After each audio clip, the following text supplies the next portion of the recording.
ስለዚህ መጽሐፍ ቅዱስን እናንተ ቃላቱ ስለሚጣፍጧችሁ ለስብከት ስለሚመቹ ብቻ ብላችሁ የድሮ ትርጉም እያነበባችሁ የምታነቡትን ነገር ሳትረዱ ዝም ብላችሁ 5-6 ምዕራፍ ማንበባችሁ መንፈሳዊ ሕይወታችሁ ላይ የሚቀይረው ነገር የለም። እግዚአብሔር የሚፈልገው እዚህ እግዚአብሔር ቃል ውስጥ የተቀመጠውን ነገር በትክክል አንደርስታንድ እንድታረጉ። መጽሐፍ ቅዱስን ማንበብ ማለት በአንድ ጊዜ 10 ምዕራፍ 15 ምዕራፍ ማንበብ ማለት አይደለም። እግዚአብሔር እንደውም ከብዛቱ ይልቅ በአንድ ጊዜ ብዙ ካነበባችሁት ይልቅ በጥራት ቁጭ ብላችሁ ትንሽ አንደርስታንድ ያደረጋችሁት ነገር ይበልጥበታል። እናንተ አሁን ላይ የኖራችሁ ያላችሁት ኖሮ መንፈሳዊ ጥንካሬ ሊሆን ይችላል፣ መንፈሳዊ ብርታት ሊሆን ይችላል፣ ወይ ድካምም ሊሆን ይችላል። መንፈሳዊ ዓለም ላይ ሴንሲቲቭ ሆናችሁ የእግዚአብሔርን ነገር በቀላሉ የምትረዱ ትሆናላችሁ፣ ደግሞ የማትረዱም ትሆናላችሁ። ይሄ የምትኖሩት ኖሮ ግን የሚያሳየው ከእግዚአብሔር ቃል ጋር ያላችሁን ፌሎሺፕ ነው። ላሞች በጎች ምናምን ሳር ሲበሉ በአንድ ጊዜ መጀመሪያ ጋጥ አድርገው ወደ ውስጥ የሚገቡት፣ ከዛ ግን ቁጭ ይሉና ከውስጣቸው ከአንደኛው ጨጓራቸው እያወጡ እያመነዠጉ ውስጡ ያለውን ነገር በደንብ ፍትፍት አድርገው ያገኙታል ማለት ነው። ከውስጥ ማግኘት የሚገባቸውን ነገር በሙሉ ልክ እንደዛ እዚህ ላይ ያለውን ሐሳብ አንድ አንደርስታንድ ካረጋችሁ በኋላ ቁጭ ብላችሁ ቹ ማድረግ አለባችሁ፣ ማመንዠግ አለባችሁ።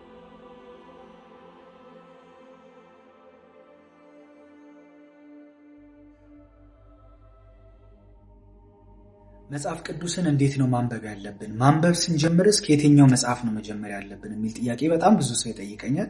ስለዚህ የምጠቀመው ሜትድ መጽሐፍ ቅዱስ ሳነብ የማደርጋቸውን ነገሮችና ስለ እግዚአብሔር ቃል ላስረዳችሁ ማለት ነው በዚህ ቪዲዮ።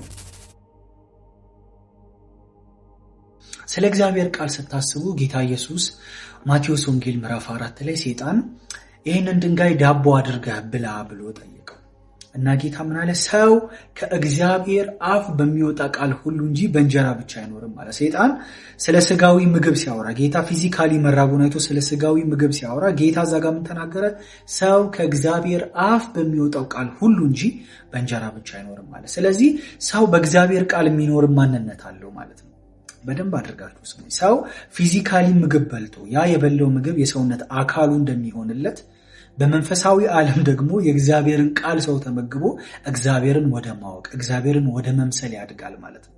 መጽሐፍ ቅዱስን ማንበብ ለመንፈሳዊ ሕይወታችሁ የምትውሉት ትልቁ ውለታ ነው። ለእግዚአብሔር ብለን አይደለም የእግዚአብሔርን ቃል የምናነበው፣ የእግዚአብሔርን ፈቃድ አንደርስታንድ ለማድረግ እግዚአብሔር በእኛ ሕይወት ላይ እንዲፈጠር የሚፈልገውን ነገር በሙሉ እንድንኖር የሚያደርገን በእግዚአብሔር ቃል አይምሯችንን ትራንስፎርም ማድረግ ነው። የእግዚአብሔርን ቃል መሞላት፣ የእግዚአብሔርን ቃል ማወቅ ነው። ስለዚህ የእግዚአብሔርን ቃል ስታነቡ ለራሳችሁ ውለታ እየዋላችሁ ነው ማለት ነው። አሁን ላይ የኖራችሁ ያላችሁት ኖሮ መንፈሳዊ ጥንካሬ ሊሆን ይችላል፣ መንፈሳዊ ብርታት ሊሆን ይችላል፣ ወይ ድካምም ሊሆን ይችላል። እግዚአብሔርን መምሰል ሊሆን ይችላል፣ ወይም ዓለምን መምሰልም ሊሆን ይችላል። መንፈሳዊ ዓለም ላይ ሴንሲቲቭ ሆናችሁ የእግዚአብሔርን ነገር በቀላሉ የምትረዱ ትሆናላችሁ፣ ደግሞ የማትረዱም ትሆናላችሁ። ይሄ የምትኖሩት ኖሮ ግን የሚያሳየው ከእግዚአብሔር ቃል ጋር ያላችሁን ፌሎሺፕ ነው። ሰው በእግዚአብሔር ቃል ማይንዱን ትራንስፎርም ካደረገ ትራንስፎርም እንደተደረገ አይነት ኑሮ ነው ማለት ነው የሚኖረው። ሮሜ 12:2 ላይ ሲናገር ፍጹም በጎ ደስ የሚያሰኝ የእግዚአብሔር ፈቃድ ምን እንደሆነ ፈትናችሁ ማወቅ ትችሉ ዘንድ ዲዘርን ማድረግ ትችሉ ዘንድ በአይምሯችሁ መታደስ ተለወጡ እንጂ ይህን ዓለም አትምሰሉ ይላል። ስለዚህ አንድ ሰው ይህን ዓለም እየመሰለ ከሆነ በእግዚአብሔር ቃል ማይንዱ ትራንስፎርም አልሆነም ማለት ነው። ዓለምን መምሰል ያለው ከመንፈሳዊ ነገር መራቅ ያለው በመንፈሳዊ ነገር መድከም ያለው ዓለምን በመምሰል ውስጥ ያሉት ነገሮች በሙሉ በሕይወታችሁ ላይ ሲፈጠሩ ካያችሁ ፍሬያችሁ እንደዛ እየሆነ ከሆነ ከእግዚአብሔር ቃል ጋር ያላችሁን ዲስታንስ ከእግዚአብሔር ቃል ጋር ያላችሁን ፌሎሺፕ ነው የሚያሳየው ማለት ነው። ስለዚህ የእግዚአብሔርን ቃል ስታነቡ ለራሳችሁ ትልቅ ውለታ እየዋላችሁ ነው። ትልቅ ውለታ ለመንፈሳዊ ሕይወታችሁ እየዋላችሁ ነው ማለት ነው። ሰው ከእግዚአብሔር አፍ በሚወጣ ቃል ሁሉ እንጂ ከተባለ የእግዚአብሔር ቃል የሚያኖረን ኑሮ አለ ማለት ነው። በውስጥ ማንነታችን በመንፈሳችን የእግዚአብሔርን ቃል ስንቀበል እግዚአብሔርን ወደ መምሰል እግዚአብሔርን ወደ ማወቅ እናድጋለን ማለት ነው። ሃሌሉያ! የእግዚአብሔርን ቃል በጣም ነው የምወደው። በጣም ከመንፈሳዊ ሕይወት ላይ ጠንካራው ክፍል የትኛው ነው ካላችሁ የእግዚአብሔርን ቃል ማነብበት ነው። ወደ ጌታ ቤት ስመጣ ይዣችሁ የመጣሁት በጣም ብዙ ችግሮች ነበሩብኝ። ነማያችሁ ህልሞች ጥሩ አልነበሩም። ከእግዚአብሔር ጋር ያለኝን ነገር በትክክል መምራት ከብዶኝ ነበር እና በዛ ሚዝረብል በሆነ ሲዝን ውስጥ በጣም እየተቸገርኩ በነበረ ጊዜ ውስጥ ዓለም ላይ ተቀብዬ የመጣኋቸው ነገሮች ባስጨነቁኝ ጊዜ ውስጥ እግዚአብሔር የሰጠኝ መፍትሄ ቃሌን አንብብ። በቃሌ ትራንስፎርም በሆንከው ልክ ነው ህይወትህ የሚቀየረው። እዚህ ምድር ላይ የምትኖረው ኑሮ የኔ ቃል አንተ ውስጥ የፈጠረውን ኢምፓክት የሚያሳይ ነው። ሶ ዓለምን መምሰል ካለብህ ድካም ካለብህ ውስጥ ምን ያህል ከእግዚአብሔር ቃል ጋር ፌሎሺፕ አለህ የሚለውን ነገር ነው የሚያሳየው። የሚለውን ነገር አንደርስታንድ ካደረኩ በኋላ በጣም ከእግዚአብሔር ቃል ጋር ህይወቴን ሰፍቻለሁ። እሱ ደግሞ በዚህ በአጭር ጊዜ ውስጥ በዚህ በ6 ዓመት ጆርኒ ውስጥ አሁን የደረስኩበት ደረጃ እንድደርስ አድርጎኛል የእግዚአብሔር ቃል እና በጣም ነው ቫልዩ ማድረግ የምወደው የእግዚአብሔር ቃል እና ስለዚህ ነገር እያስተማርኳችሁ መሆኑ ራሱ በጣም ነው ደስ የሚለኝ። እኔም ደርሼ ማለት ነው በጣም ነው ደስ የሚለኝ። እሺ የመጀመሪያው ነገር ምንድነው ማድረግ ያለብን የእግዚአብሔርን ቃል ስናነብ? የመጀመሪያው ሰው ሁሉ ቢረዳ በጣም ደስ የሚለኝ ነገር የእግዚአብሔርን ቃል በማንበብ ውስጥ ሰው ሁሉ አንደርስታንድ ቢያደርገው ደስ የሚለኝ ነገር ለእናንተ የሚስማማችሁ የሚቀላችሁ የሚገባችሁን ትርጉም አንብቡ። በጣም ብዙ ሰው መጽሐፍ ቅዱስ የሚመስለው የድሮ ትርጉም ነው። 1954 ትርጉም ካላነበበ ያነበበ ራሱ የማይመስለው ሰው አለ። ይሄ ትክክል አይደለም። በጊዜው የነበሩ ሰዎች 1954 መጽሐፍ ቅዱስ በታተመ ጊዜ የነበሩ ሰዎች በጣም ቀለል ብሏቸው አንብበውት ተረድተው ተለውጠውበት ሊሆን ይችላል። ለምን? ፎርማል የሆነ ቋንቋቸው ነው። ተመሳሳይ በዛ ጊዜ የሚጠቀሙትን አይነት ወርድ ነው እዚህ መጽሐፍ ቅዱስ ላይ ያገኙት። ስለዚህ ግራ አይላቸውም። የሚያነቡት ነገር ይገባቸዋል፣ ትራንስፎርም ይሆኑበታል። አሁን ግን ያለው ጄኔሬሽን አማርኛን ቀለል ባለ መልኩ አንደርስታንድ ማድረግ የሚችል ከድሮ ከነበሩ ሰዎች በአስተሳሰብም በአመለካከትም በቋንቋ አረዳድም የተለየ አይነት ጄኔሬሽን ነው። ስለዚህ መጽሐፍ ቅዱስን እናንተ ቃላቱ ስለሚጣፍጧችሁ ለስብከት ስለሚመቹ ብቻ ብላችሁ የድሮ ትርጉም እያነበባችሁ የምታነቡትን ነገር ሳትረዱ ዝም ብላችሁ 5-6 ምዕራፍ ማንበባችሁ መንፈሳዊ ሕይወታችሁ ላይ የሚቀይረው ነገር የለም። እግዚአብሔር የሚፈልገው እዚህ እግዚአብሔር ቃል ውስጥ የተቀመጠውን ነገር በትክክል አንደርስታንድ እንድታረጉ ነው። በትክክል እንዲገባችሁና ትራንስፎርም እንድትሆኑበት ነው። እንዴት ነው አንድ ሰው ያልገባው ነገር ያልነካው ነገር አንደርስታንድ ያላረገው ነገር ትራንስፎርም ሊያረገው ሊቀይረው የሚችለው? አይችልም። ስለዚህ መቀየር የምትፈልጉ ከሆነ ቃሉን ማንበብ አለባችሁ። ቃሉን ለማንበብ ደግሞ ለእናንተ የሚመች ልትረዱት የምትችሉትን ትርጉም መጠቀም አለባችሁ። የመጀመሪያው ስቴፕ ብትችሉ እንደውም የመጨረሻው 2005 ላይ የታተመ AMA05 የሚባል ቨርዥን አለ። ቴሌግራም ቻናሌ ላይ አስቀምጫለሁ በአፕሊኬሽን ማለት ነው። እሱን ገብታችሁ ተጠቀሙበት። አዲስ ሌተስት የሆነ ትርጉም ተጠቀሙ። ግዴታ የሆነ ምንድር ነው የሚል ቃላት እነሆ የሚሉ ቃላት በቃ እንደዛ የድሮ አይነት ወርዶችን ካልተጠቀማችሁ ያነበባችሁ የማይመስላችሁ ከሆነ ትልቅ መንፈሳዊ አደጋ ውስጥ ናችሁ ያላችሁት። ለምን? የእግዚአብሔር ቃል ዝም ብሎ ነነነነ ተብሎ ስለተነበነበ አይደለም ህይወት የሚቀይረው፣ ሲገባን ነው ህይወታችን የሚቀይረው። እንደውም ቲክቶክ ላይ ቪዲዮ ሁሉ አስቀምጬላችሁ ነበረ ስለ እግዚአብሔር ቃል። እንደውም አንድ ምሳሌ አነሳውላችሁ። ትዕቢት ውርደትን ትቀድማለች የሚለውን ቃል ሰው አንብቦ ያልፈዋል አይደል? በአዲሱ መደበኛ ትርጉም ላይ ግን ሲብራራ ምን ይላል? አንድ ሰው ከመዋረዱ በፊት ትዕቢተኛ ይሆናል ይላል። እና አልኳቸው የትኛው ነው አሁን ለእናንተ ቀለል ብሏቸው የገባችሁ? ትዕቢት ውርደትን ትቀድማለች ይሁን ጀስት አንብቦ አንዳንድ ሰው አንደርስታንድ የሚያደርገው። ቀለል ባለ ትርጉም በተብራራ ትርጉም ላይ ግን ሲቀመጥ አንድ ሰው ከመውደቁ በፊት ትዕቢተኛ ይሆናል። አያችሁ? ስለዚህ የበለጠ የእግዚአብሔርን ቃል አንደርስታንድ እንድታደርጉ ብሪፍሊ ኤክስፕሌን እያደረገላችሁ ነው ማለት ነው። እናንተ ልትረዱት በምትችሉት ቶን ልትረዱት በምትችሉት ቋንቋ ሲገልጽላችሁ። ስለዚህ የመጀመሪያ ስቴፕ ምንድነው አልኳችሁ? የምትጠቀሙትን የመጽሐፍ ቅዱስ ቨርዥን ትርጉሙን ማስተካከል፣ ቀለል ወዳለና እናንተ ልትረዱት ወደምትችሉት ማድረግ። የበለጠ ደግሞ እንግሊዘኛ በደንብ የምትረዱ ከሆነ ብዙ አይነት እንግሊዘኛ ቨርዥኖች አሉ። የበለጠ ቃሉን ብሪፍሊ አንደርስታንድ ማድረግ እንድትችሉ የሚያደርጉ ቴሌግራም ቻናሎች ላይ እንደዚህ አይነት ነገሮችን እያስቀመጥኩ ነው። የመጀመሪያው ስቴፕ ይሄ ነው። ሁለተኛ ስቴፕ እንግዲህ አዲሱ መደበኛ ትርጉም ማንበባችሁ ከሁለተኛ ስቴፕ ጋር በጣም ይገናኛል። መጽሐፍ ቅዱሱ ላይ እንደምታዩት ቶፒኮች አሉት። አሁን አንድ ሰው መጽሐፍ ቅዱስን ለምሳሌ ዛሬ 1 ምዕራፍ ወይ 2 ምዕራፍ አነባለሁ ብሎ ሲጀምር የሚጀምረው ምዕራፍ 25 ላይ ከጀመረ ለምሳሌ 25፣ 26፣ 27ን አንብቦ 3 ምዕራፍ አነበብኩ ይላል። ግን እንደዛ አይደለም ማንበብ ያለባችሁ። መጽሐፍ ቅዱሱ ላይ በምዕራፍ ከተከፋፈለው በላይ ለጥናት የሚጠቅማችሁ በርዕስ የተከፋፈለው ርዕስ አለ። አሁን ለምሳሌ ምዕራፍ 24 ላይ ስንት ርዕሶች አሉ መሰላችሁ? አሁን ይሄ ማቴዎስ ወንጌል ላይ ነው ያለሁት። ምዕራፍ 24 ላይ የመጀመሪያ ርዕሱ የዓለም የመጨረሻ ምልክቶች የሚል ርዕስ አለ። ስለዚህ ይህን መጽሐፍ ሳነብ በሐሳብ ነው ማንበብ ያለብኝ፣ በቁጥሮቹ አይደለም። በሐሳብ ነው ማንበብ ያለብኝ። አንድ ሐሳብ ሲጀምር ርዕስ ይሰጠዋል፣ የሐሳብ ሲያልቅ ርዕሱን ይዘጋዋል። ስለዚህ ያንን ቃል ለማሰላሰል በደንብ ግራውንድ አገኛለሁ ማለት ነው። እዚህ ጋር የዓለም መጨረሻ ምልክቶች ይላል። ከዛ በኋላ ቀጥሎ ያለው ርዕስ የሚመጣበት ቀንና ሰዓት አለመታወቅ ይላል። ስለዚህ እዚህ ጋር የመጨረሻ ምልክቶች ከሚለው የሚመጣበት ቀንና ሰዓት አለመታወቁ እስከሚለው ድረስ ያለው አንድ ሐሳብ ነው ማለት ነው። ስለዚህ ይህንን አንድ ሐሳብ ካነበባችሁ በኋላ ቁጭ ብላችሁ ሜዲቴት ለማድረግ ለማሰላሰል በቃ አንድ ቶፒክ አግኝታችኋል ማለት ነው። ልክ እንደዚህ በቶፒክ ነው ማጥናት ያለባችሁ። እኔ እንደዛ ነው ማጠናው። 5 ምዕራፍ 6 ምዕራፍ ባንዴ ማድረግ አይደለም ጥናቱ ያለው በርዕስ ነገሮቹን አንድ ሐሳብ በቶት እያደረጋችሁ ታነቡና ያ የነበባችሁትን ነገር ሲንክ ማድረግ እናንተ ውስጥ አስተውላችሁ ከሆነ ላሞች በጎች ምናምን ሳር ሲበሉ በአንድ ጊዜ መጀመሪያ ጋጥ አድርገው ወደ ውስጥ የሚከቱት ከዛ ግን ቁጭ ይሉና ከውስጣቸው ከአንደኛው ጨጓራቸው እያወጡ እያመነዠጉ ውስጡ ያለውን ነገር በደንብ ፍትፍት አድርገው ያገኙታል ማለት ነው። ከውስጥ ማግኘት የሚገባቸውን ነገር በሙሉ ልክ እንደዛ እዚህ ላይ ያለውን ሐሳብ አንድ አንደርስታንድ ካረጋችሁ በኋላ ቁጭ ብላችሁ ቹ ማድረግ አለባችሁ፣ ማመንዠግ አለባችሁ። በአይምሮ ክፍላችሁ ውስጥ እግዚአብሔርን ቃል እያሰባችሁ እያሰላሰላችሁ ሜዲቴት እያደረጋችሁ ከዛ ቃል ጋር ጊዜ መውሰድ አለባችሁ፣ ታይም መውሰድ አለባችሁ። ሃሌሉያ! በቃ ደስ የሚል ነገር እየተሰማኝ ነው። ከእግዚአብሔር ቃል ጋር ጊዜ ስታሳልፉ ሜዲቴት ስታደርጉ ስታሰላስሉ የቃሉ ብርሃን እዛ ውስጥ ያገኛቸዋል። ከቃሉ ውስጥ ያለው ዘይት ሬማ የሆነ የእግዚአብሔር ቃል ያገኛቸዋል። ሎጎሱን አንብባችሁታል። ከዛ ግን ሬማ ያገኛቸዋል ማለት ነው። ሃሌሉያ! መንፈስ የሆነው ቃል ስፒሪታችሁን ተች ያደርጋል ማለት ነው። ሃሌሉያ! ስለዚህ በርዕስ እያደረጋችሁ አንብቡ። እዚህ ላይ የመጨመርላችሁ ነገር መጽሐፍ ቅዱስን ማንበብ ማለት በአንድ ጊዜ 10 ምዕራፍ 15 ምዕራፍ ማንበብ ማለት አይደለም።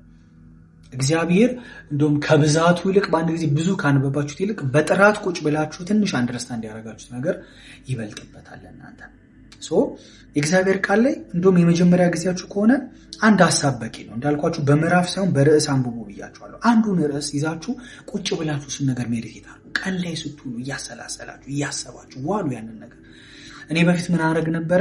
የሜዲቴሽን ቡክ የምትባል ነበረች። እዛ ላይ እግዚአብሔርን ቃል በደንብ አድርጌ ሜዲቴት ማድረግ የምፈልገው ነገር በደንብ ጽፎና በወረቀት አድርጌ ይዤ ነው ትምህርት ቤትም ሲሄድ ይዣት እሄዳለሁ። ከዛ በቃ ፍሪ ታይም ሳገኝ ገለጥ አድርጌ እያነበብኩ አይምሮዬን በእግዚአብሔር ቃል ልክ ቅድም የነገርኳችሁ እግዚአብሔር ቃሌን አንበብ ማይንድን ትራንስፎርም አድርግ ካለኝ በኋላ በቃ በኖቷ ላይ እጽፋለሁ። አንዳንዴ በወረቀት ረዘም አድርጌ ነጭ ሉክ 2 ቦታ አጥፌ እዛ ላይ የእግዚአብሔርን ቃል አስቀምጬ እያነበብኩ ሜዲቴት እያደረግኩ ከኔ ጋር ሲንክ እንዲያደርግ ጊዜ እንዲያሳልፍ ፈቅድለታለሁ የእግዚአብሔርን ቃል ማለት ነው። ዛሬ ማስተምራችሁ ነገር ዛሬ ሶሻል ሚዲያ ላይ የወጣው ማስተምራችሁ ነገሮች በሙሉ አብዛኛው የዛ ጊዜ የተቀበልኳቸው ነገሮች ናቸው። ለነፍሴ ብዬ እግዚአብሔርን ወድጄው የእግዚአብሔርን ቃል ሳነብ እኔን ትራንስፎርም አደረገኝ። እኔ ውስጥ ተቀመጠ የእግዚአብሔር መንፈስ። የእግዚአብሔር ቃል ውስጥ ያለው ያ ስፒሪት ሬማ ሆኖ እኔን ስላገኘኝ እኔን ትራንስፎርም ስላደረገኝ ዛሬ ወጥቼ የእግዚአብሔር ቃል እንደዚህ ብዬ ሳወራ ተለወጠን፣ በጣም እየባረከን ነው የምታስተምረን ነገር ይላሉ። ከየት መጣ ያ ነገር? እኔ ፐርሰናሊ በዛ ቃል ትራንስፎርምድ ስለሆንኩ ነው። ስለዚህ ለእግዚአብሔር ቃል ታይም ሰጥታችሁ የሆነ ሐሳብ እናንተ ውስጥ ሲንክ ካረገ የቃሉ መንፈስ ካገኛችሁ ትልቅ ነገር ነው ያ። እግዚአብሔር እሱን ነው የሚፈልገው እንጂ በአንዴ 10 ምዕራፍ 15 ምዕራፍ 20 ምዕራፍ ማንበባችሁ ጋር አይደለም ሚስጥሩ ያለው ማለት ነው። ስለዚህ የመጀመሪያ የነገርኳችሁ ነገር ትርጉማችሁን ማስተካከል፣ ከዛ ሁለተኛ የእግዚአብሔርን ቃል በርዕስ ማንበብ፣ ሶስተኛ ደግሞ ያ ያነበባችሁት ነገር እናንተ ውስጥ ሲንክ እንዲያደርግ እንዲገባ ማድረግ ነው ማለት ነው። ከዚህ ውጭ እንግዲህ ያለው ከየት ነው መጀመሪያ ያለብኝ የሚለው ነው። ከየትኛው መጽሐፍ ጀምሬ ነው መጽሐፍ ቅዱስን ማንበብ ያለብኝ? ከዚህ በፊት የማንበብ ግራውንድ ካላችሁ በጣም የሚመከረው ከሮሜ እንድትጀምሩ ነው። ግን ሁሉ ነገር አሁን እንደ አዲስ ለመጀመር ፕላን እያደረጋችሁ ከሆነ የጥናት ስኬጁል አውጥታችሁ የእግዚአብሔርን ቃል በደንብ ለማንበብ ራሳችሁን እያዘጋጃችሁ ከሆነ ብታረጉ መክራችሁ የመጀመሪያ ከዮሐንስ ወንጌል ጀምሩ። ዮሐንስ ወንጌል ላይ ቤዚካሊ ለክርስትና የሚያስፈልጋችሁ ቁልፍ ሐሳቦች ተቀምጠውበታል። ሁሉም አራቱም ወንጌላት እንደዛ ናቸው። ግን ለመጀመሪያ ያክል አራቱንም ወንጌል አንድ ጊዜ አንብባችሁ ከምትጀምሩ ባላንስ እንድታደርጉ የመጀመሪያ ከዮሐንስ ወንጌል ጀምሩ። ስለ ሳልቬሽን፣ ድጋሚ ስለመወለድ፣ ስለ ጌታ አምላክነት በጣም ብሪፍሊ የተቀመጠበት፣ ስለ ጌታ ሞትና ትንሣኤ ጭምር ሙሉ የተካተተበት ሐሳብ ስለሆነ ስትጀምሩ ከዮሐንስ ወንጌል ጀምሩ። እሱን ከጨረሳችሁ በኋላ በቀጥታ ወደ ሮሜ ብትሄዱ ቀጣይ የኔ ሰጀሽን እሱ ነው። ሮሜን አንብቡ። ስለ ጽድቅ ከእግዚአብሔር ስለተቀበልነው ጽድቅ፣ አሁን በክርስትና ስላለን ፖዚሽን፣ በሕግ ጊዜ ስለነበረው ነገር፣ ከዛ ደግሞ በአዲስ ኪዳን ላይ ስለመጣው ስለ ጸጋ፣ ክርስቶስ እንዴት አድርጎ በእምነት እንዳዳነን፣ ፍሪ ጊፍት መሆኑን፣ ስለ አብርሃም ብሉይ ኪዳን እምነት በጣም ዲፕ የሆኑ ሐሳቦችን ከብሉይ ኪዳኑ ጋር ኮምፔር እያደረገ በደንብ የሚያስረዳችሁ መጽሐፍ ስለሆነ ሁለተኛ ላይ እንድታነቡ ሰጀስት ማድረጋችሁ የሮሜ መጽሐፍ ነው። ከዛ ሶስተኛ ሐዋርያት ሥራን አንብቡ። ሐዋርያት ሥራ ላይ ደግሞ መንፈስ ቅዱስ ከመጣ በኋላ ጌታ ያስተማራቸውን ነገር፣ ጌታ የሞላባቸውን ነገር፣ የመንፈስ ቅዱስ መምጣት ምን ያህል የሰዎቹን ሕይወት እንደቀየረ፣ የሐዋርያትን አገልግሎት፣ አሁን አዲስ ኪዳን ላይ እኛ ልንኖረው ስለሚገባ ኑሮ፣ ስለ መንፈስ ቅዱስ ሙላት በቃ ስፒሪቹዋል ስለሆነው ነገር በሙሉ ደግሞ በደንብ ብሪፍሊ ኤክስፕሌን ደግሞ የሚያደርግላችሁ ሐዋርያት ሥራ ስለሆነ ሶስተኛ እሱን አንብቡ። ከዛ በኋላ እናንተ እንግዲህ ልባችሁ እንደመራችሁ የቀረውን ነገር አንብቡ። ራእይ መጽሐፍን ግን መጨረሻ ላይ ማድረጋችሁን ብቻ እርግጠኛ ሁኑ። የመጀመሪያን ኢንካሬጅ የማደርጋችሁ አዲስ ኪዳንን እንድታነቡ ነው። ብዙ ሰው ከዘፍጥረት ጀምሮ ሙሉ እስከ መጨረሻ ድረስ ያነባል። እኔ ግን ብታነቡ ብዬ ሰጀስት የማደርጋችሁ ከአዲስ ኪዳን ብትጀምሩ መልካም ነው። ለምን አሁን በክርስቶስ የተሰጠን ሕይወት አዲስ ኪዳን ላይ እንድንኖሩ የተገባልን አዲስ ኮቨነንት የእኛ ኪዳን ያለው አዲስ ኪዳን ላይ ነው። ብሉይ ኪዳን ላይ የነበረው ሂስትሪውን ጥላ የነበረውን ታሪክ መጀመሪያ ስለ እናንተ ትሩ አይደንቲቲ ከገባችሁ በኋላ ስለ እግዚአብሔር ቃል በደንብ ከተረዳችሁ በኋላ እግዚአብሔር ለእናንተ ሕይወት በአዲስ ኪዳን የከፈተላችሁ ነገር አንደርስታንድ ካረጋችሁ በኋላ ቀጥሎ ብሉይ ኪዳን ላይ ምን ነበረ፣ እግዚአብሔር እንዴት ነበር ሕዝቡን የሚመራው ያለውን ደግሞ ትንቢትም ላይ ያለውን ነገር የመጀመሪያ ኦሪት መጽሐፍት ላይ ያሉትን ነገሮች በሙሉ በደንብ ደግሞ ማንበብ ትጀምራላችሁ ማለት ነው። ግን ባላንስድ የሆነ ጌታ እንድትኖሩት የሚፈልገው አይነት ስፒሪቹዋል ላይፍ እንዲኖራችሁ የመጀመሪያ መጽሐፍ ቅዱስን ስታነቡ ከዚሁ ከአዲስ ኪዳን ቢሆን መልካም ነው። ለዛ ነው የመጀመሪያ መጽሐፋችሁ ዮሐንስ ወንጌል ይሁን ብዬ ነገርኳችሁ። መጀመሪያ አዲስ ኪዳንን በዚህ መልኩ አንብባችሁ ራእይ መጽሐፍን መጨረሻ ላይ ካደረጋችሁ በኋላ ቀጥሎ ወደ ብሉይ ኪዳን ስትሄዱ ከፈለጋችሁ ከዘፍጥረት ጀምራችሁ መጽሐፍቶችን ማንበብ ትችላላችሁ። ከዚህ ቪዲዮ በኋላ እንግዲህ ጠንካራ የሆነ የእግዚአብሔር ቃል ንባብ ጊዜ እንደሚኖራችሁ፣ የእግዚአብሔር ቃል ሜዲቴት ማድረግ እንደምትጀምሩ፣ የቃል ሕይወታችሁ እንደሚቀየር በጣም እርግጠኛ ነኝ። ለምን መጀመሪያም ይህንን ቪዲዮ ነክታችሁ ስትገቡ የእግዚአብሔርን ቃል የማንበብ ፍላጎት ስላላችሁ ነው፣ ጌታ ስለረዳችሁ ነው። ስለዚህ አሁን የተማርነውን ነገር የእውነት አፕሊኬብል ብታደርጉ ቢያንስ አሁን እኔ ያለኝን አይነት ለውጥ ይኖራችኋል። አሁን እኔም ገና እያደኩ ነው፣ ገና ወደ መንፈሳዊ ነገር እየተጠጋው ነው። እንግዲህ አሁን ያለሁበትን አሁን የምጠቀማቸው ነገሮች ነግራችኋለሁ። ይህን ብታደርጉ በጣም በእርግጠኝነት ላይፋችሁን ትራንስፎርም እንደሚያደርገው በጣም እርግጠኛ ነኝ። አብረን ደግሞ እንጸልይ አንድ ላይ። እግዚአብሔር አምላክ ሆይ በጌታ በኢየሱስ ክርስቶስ ስም ስለዚህ ቀን አመሰግናለሁ።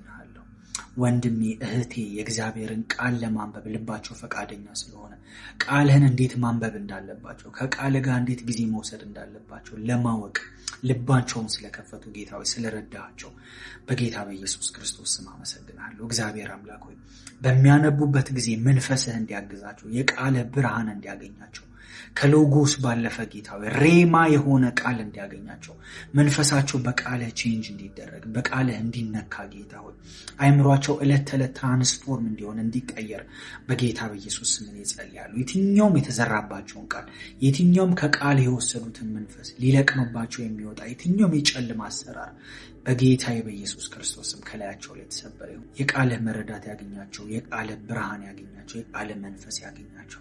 ስለምታግዛቸው፣ ስለምታግዘኝ፣ ስለምትረዳን ጌታ ሆይ እናመሰግናለን። በነገር ሁሉ ስም ከፍ ይበል ጌታ ሆይ። በጌታ በኢየሱስ ክርስቶስ ስም ጸልይ፣ አሜን። ተባረኩ።